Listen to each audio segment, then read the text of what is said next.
কেকের মধ্যে ব্ল্যাক কালারের শেড আনতে মানে আমার আজকে জান যাই যাই অবস্থা হয়ে গেছিল।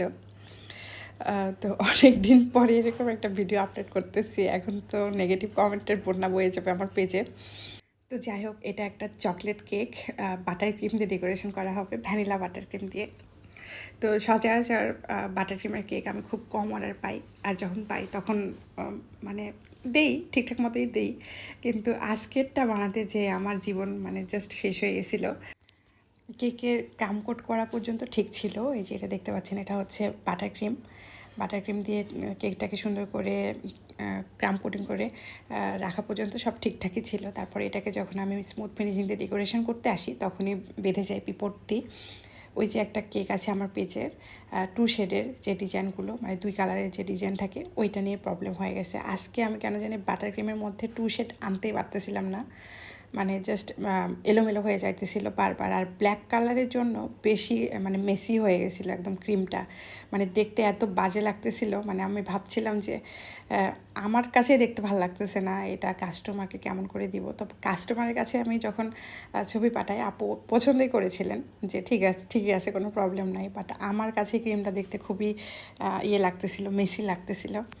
তো যাই হোক, দেখাবো আপনাদেরকে ধীরে ধীরে। তো এখানে এই যে 103 নম্বর নজির নিলাম, দিয়ে যে 2 শেড করতে আসবো, তখন মনে হচ্ছিল যে না, ঠিকঠাক মতো হচ্ছে না। তখন কি করেছি, ক্রিমটা ব্ল্যাক কালার দিয়েই আবার হচ্ছে ইয়ে করে একটু ইয়েলো কালার মিশাইছি। তারপরে আবার 2 শেড করতে গেছি। এ পর্যন্ত ঠিকঠাকই ছিল, জাস্ট ক্রিমের মধ্যে ব্ল্যাক কালারটা মিশানোর পরে ক্রিমটার চেহারাই খারাপ হয়ে গেছে।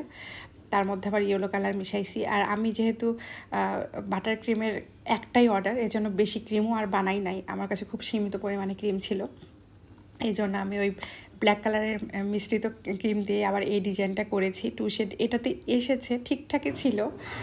বাট আপনারা হয়তো বা বুঝতে পেরেছেন ক্রিমটার অবস্থা, জাস্ট ব্ল্যাক কালার মিশে যাওয়াতে ক্রিমের কেমন একটা স্ট্রাকচারটা খারাপ হয়ে গেছে।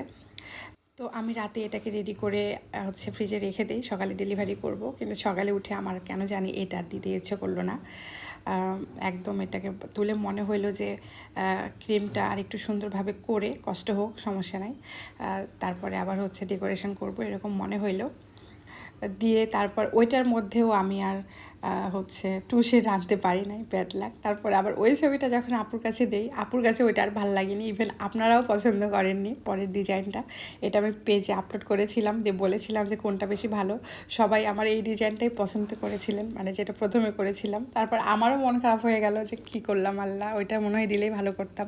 আবার কষ্ট করে তুললাম, দিয়ে আবার পরে যে ক্রিমটা রেডি করেছি ওইটার মধ্যেও আর আমি ব্ল্যাক শেড আনতে পারি নাই।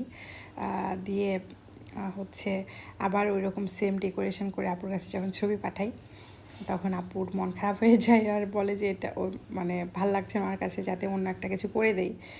দেন আবার এই ডিজাইনটা তুলে নতুন আর একটা ডিজাইন করে দিয়েছিলাম, কিন্তু ওইটার আর আমার ভিডিও করার এনার্জি আমি পাচ্ছিলাম না, কারণ আমার হাতে আরও কাজ ছিল, মানে ওইগুলোও করতেছিলাম, সাথে এটারও কাজ করতেছিলাম। এই জন্য আমি আর পরে ডেকোরেশনের আর ভিডিও করিনি, কিন্তু যেটা দিয়েছিলাম সেটার ছবিটা এই যে অ্যাড করে দিলাম আপনাদের সাথে। পরে আপু এটা অনেক বেশি পছন্দ করেছিল, আর আমার কাছেও ভালো লেগেছে পরেরটা। ক্রিমটাও ঠিকঠাক মতো ছিল, মাশাআল্লাহ। তো এই হলো এই কেকটার কাহিনী। আজকে এখানে বিদায় নিচ্ছি, আল্লাহ হাফিজ।